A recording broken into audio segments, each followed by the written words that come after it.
Hey, everybody. Thank you so much for joining Product School and me. We're going to be talking through, how I moved from a technical background into product management. And along the way, I'll give you some examples of, product do's, product don'ts, and how your technical expertise, is going to help you make this move and shine in your new career that, you're looking to transition. First up, I'd like to thank Product School for having me here. Initially, or back in the days, when I wanted to make the move, I'd attended multiple sessions with them, and I love that even during this, stressful and changing COVID times, they're keeping the dialogue open and keeping the knowledge and the learnings open. So a big shout out to Product School and the folks here. It's been a pleasure working with you. So a little bit about me. I am originally from India. I was born into a very academic family with my mom and dad both being professors, postdocs actually in zoology and English literature. So as you can think, the rest is history. I was a topper at school. And just like any kid back in the days, I had two options, to go into engineering or go into med school. Blood was not my thing, so I picked engineering. And I went into one of the top 10 schools in India, did really well, and graduated with an electronics and communications engineering degree. But very quickly, I realized electronics wasn't my thing. I wanted to do more of, the computer science and web development. So I pursued my master's in computer science at Texas A&M University, came into US. It's been a great ride. And after graduating, I started at Cisco as a software engineer. And again, not to date myself, this was pre-HTML5 times. I started working on Flex and ActionScript, which was the then, big thing or big technology before HTML5, like I mentioned. And there is where, I think my whole mind shift happened, or, I realized that, yes, computer science is great. I do well. Math is something I love.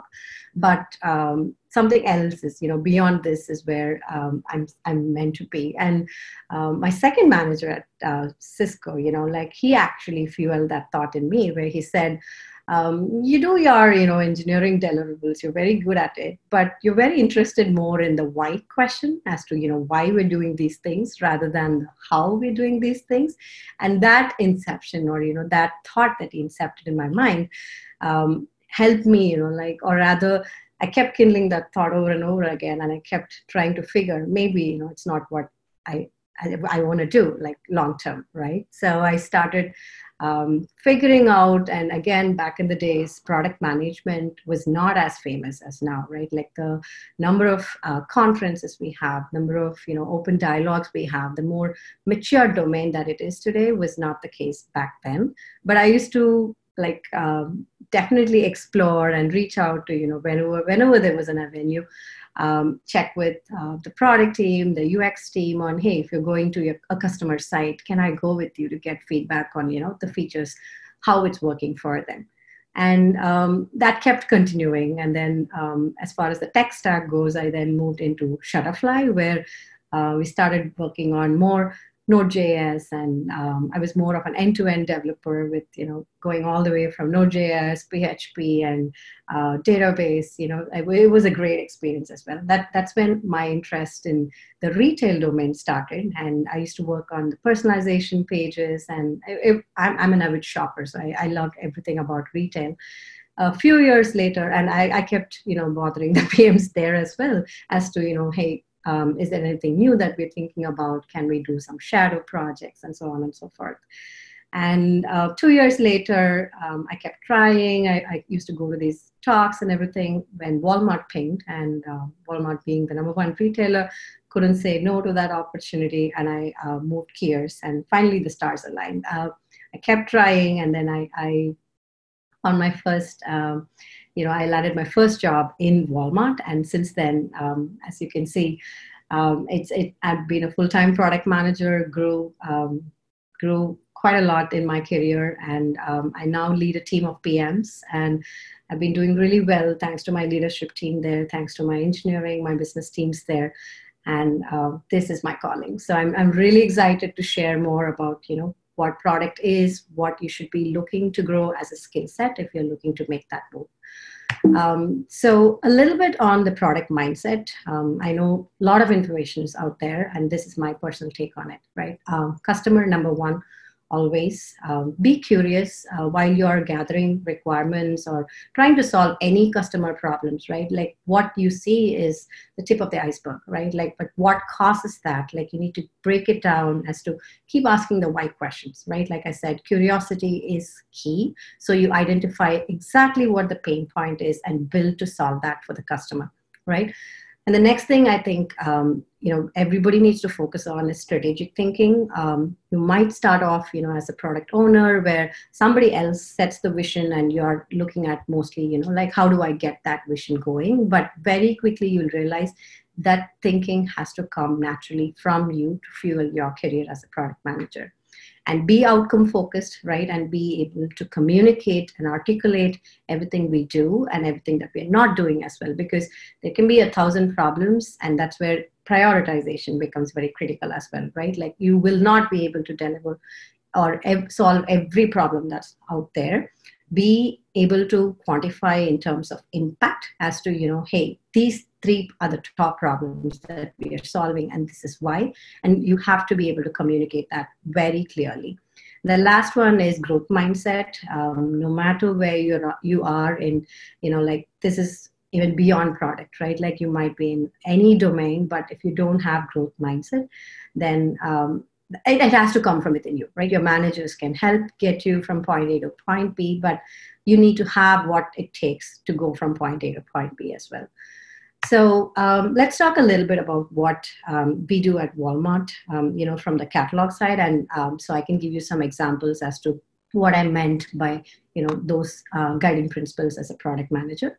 So commerce, as we know, right, like several decades ago, for us, buying a product meant, hey, we go to the store, we see what are the 5 or 10 options available in the store, we pick one, we bring it ourselves to our home, and that was pretty much it. Life is simple, right? And now it's even more simpler, but it's also complicated because we have a lot more choices, right? For example, let's say I want to buy a Samsung television, right?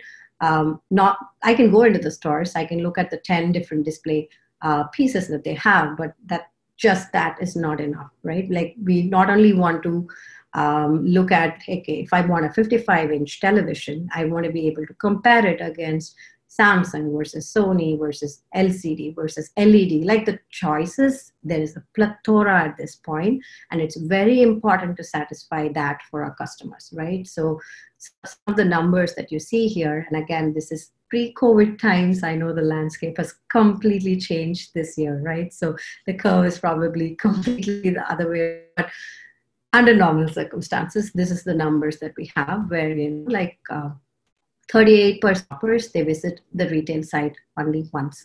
And if you don't find, or if you don't serve your customers with all the assortment that they need, then the fallout is very high. And the competition, as you know, like everybody is going towards e-commerce, everybody is going towards brick and mortar as well. So being able to provide anything for the customer, irrespective, within a very quick time frame is critical for a successful retail experience. So given this broad lay of the land for retail, keep it simple for this product discussion. So let's focus on e-commerce, which is mostly where we look at marketplace, and the assortment is it's in millions of items. So the broad pillars, right, just for again, this is very high level at an 8,000 foot level. Let's say 4 things need to be happen. So first is the catalog acquisition from the sellers, right? So here, from the back end, when you think about it, right? Let's say a new product is introduced, a new television is introduced. The supplier or the seller is going to come and tell the Walmart merchandising team that, hey, we are introducing this new television, which we'd like to sell in your stores or in your site. And then, the buyers and the merchants, they decide that, yes, we want to carry this, and then we procure those items, and there's operations teams as needed. And that's how the catalog gets built, right? And beyond the catalog getting built, now there's the supply chain element and all of that. There's also the e-commerce aspect of it, where we have to enrich and show all the detail that the end customer will need from a product content enrichment perspective. And this again happens more on the platform side. And then it comes to the site, which is then what the customers see, which is, at your end shoppers, and they are able to look at this assortment, they're able to purchase, browse, and do everything on your site. And that is when the money happens, right? Which is the ultimate goal, which is why we're all here. So let's look at the problem statement in marketplace, right? So if anytime we say marketplace, it's kind of twofolded, right? Where on the one segment, you have your sellers who are listing all these items, and on the other side of the spectrum are your customers who are looking to shop those items, right? So when we say we are building a catalog, how do you keep that middle ground between where sellers are able to quickly accelerate and set up those items, right? We need to make it frictionless for them. And at the same token, we need to be able to provide all the information that a customer needs to make their purchasing decision, right?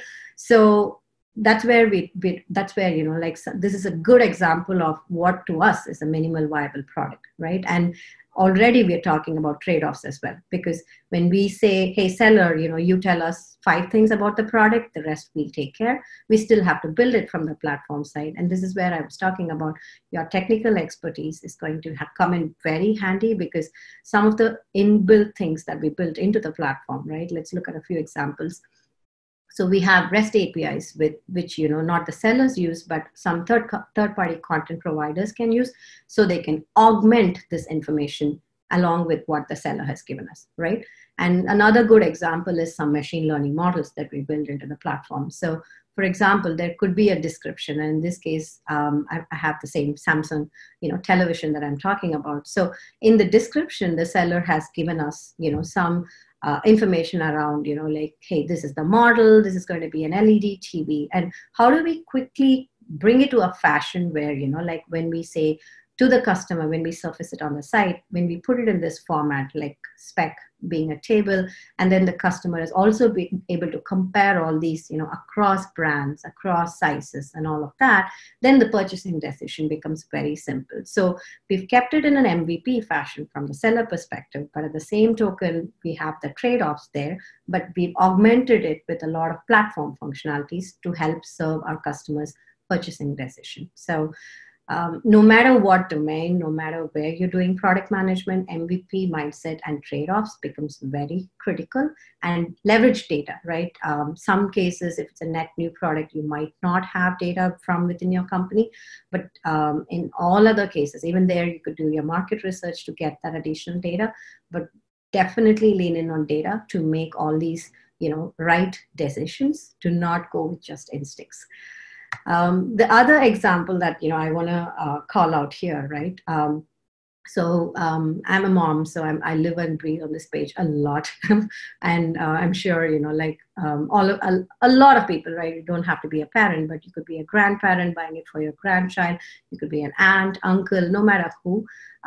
You could have a different intent, right? When it comes to the customer persona, a different intent in buying the product. But what you want to do ultimately, right? So in this case, I would, as a customer, go into our website, walmart.com, and I would search for, diapers. And I would be shown, a various assortment of diapers. Like it could be from Pampers, it could be from Huggies, or, Parent Choice, like various different brands is one thing.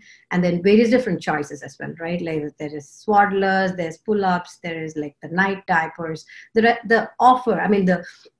variety is galore, right? But once I've made a decision that, hey, I want to buy Pampers swaddlers, then what happens is by grouping all these products similar products together, we make it easy for the customer to make their purchasing decision, right? And again, everything goes back to the customer, keep them as number one, and try and understand what they're trying to do, right? So different customers will be purchasing these diapers in different phases of life.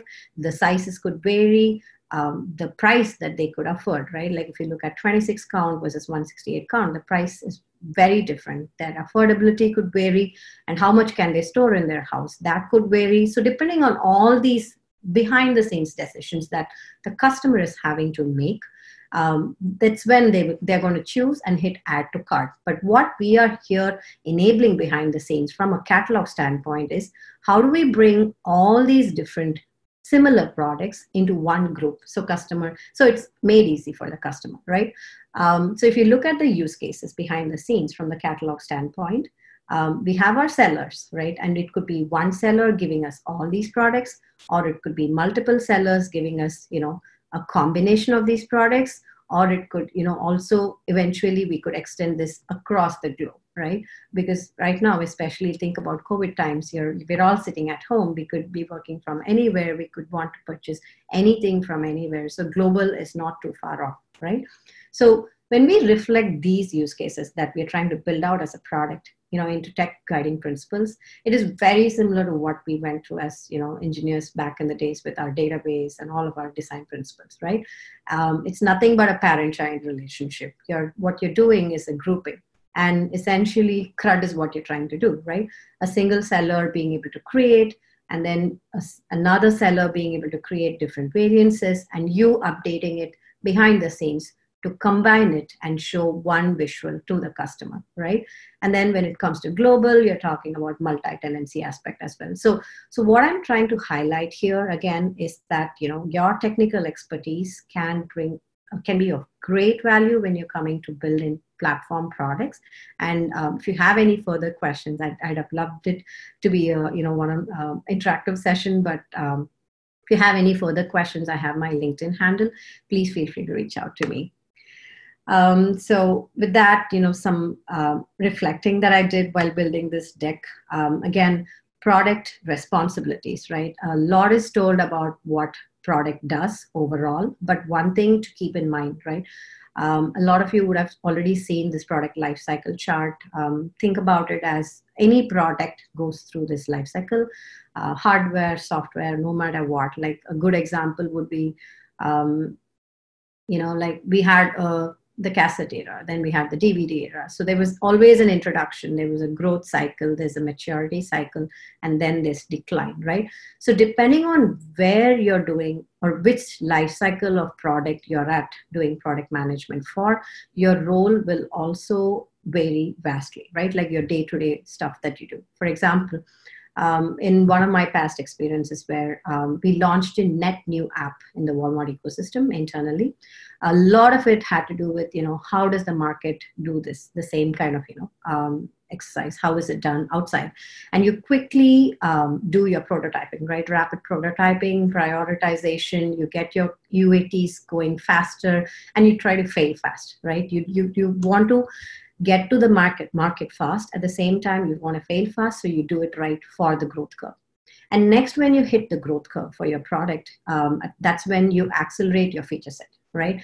Again, you still want continuous feedback, but you're more focused on customer acquisition, scalability of your product, and your focus shifts towards that. And then you hit your maturity, again, scalability and the platform availability throughout, all of those become critical metrics, and customer satisfaction and retention becomes a very important goal. Keeping your market share becomes very important, and you continuously are evolving your value proposition, right? You're not saying the same things that you said when you were in the introductory phase. And then beyond a point, it hits decline. And especially in the technology space, when you're talking about tech product management, oftentimes there's a lot of legacy stack that happens in a big organization. You're talking about decommission projects. How do you strategically pivot, to keep continuity for customers as well, and to meet the evolving needs from the customer? And again, these roles, it varies very greatly, depending on your domain, depending on the maturity of the company as well. A few closing notes, stay on top of your game. And for those trying to break into product management, still trying to figure out what it is and what it isn't, one thing that I get asked a lot is, how is product different from project, right? And they're very different functions. And in big organizations, at least, I can tell you that it's very structured. Like the product and program, we work very closely together. Product sets the strategy, the vision, and we build out the roadmaps. And project takes care of execution, resourcing, and being able to deliver it in a timely fashion for our customers and our businesses. They have to work very closely together, but they're very different functions. And we need to understand that, before you see yourself as moving into product or project as well. The second thing is find your mentors and know your sponsors. And this, again, is not specific to product. This is, like anybody trying to fuel your career, no matter the domain.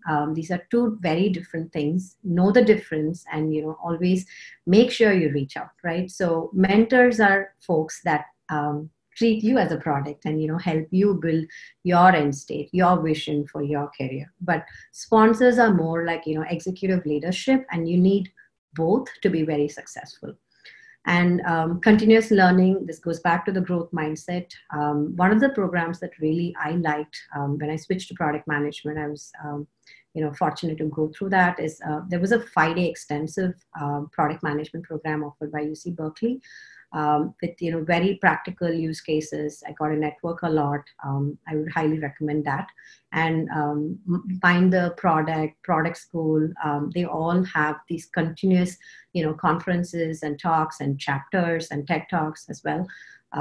Be plugged in. Go across your, not just within your space, right? Like try to understand what domain fits you, and domain expertise is also very valuable. So cut across, understand what your competitors are doing, start building that mindset as well. And a squeaky wheel gets its grease. I know we've been taught this for a while now, but do it, right? Like never give up. It isn't easy.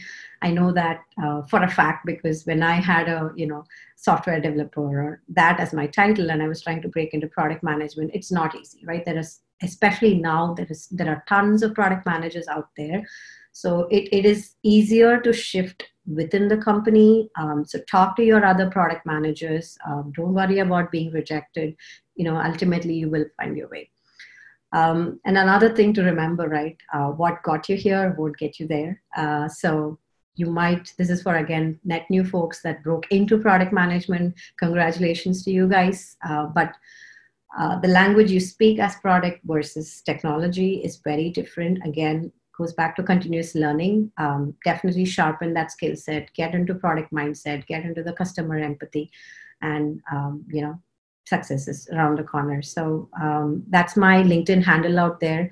I know I'm behind on responding to all the questions that I already have, but I will be there when the session goes live. I'll try to respond to as many questions as you guys might have.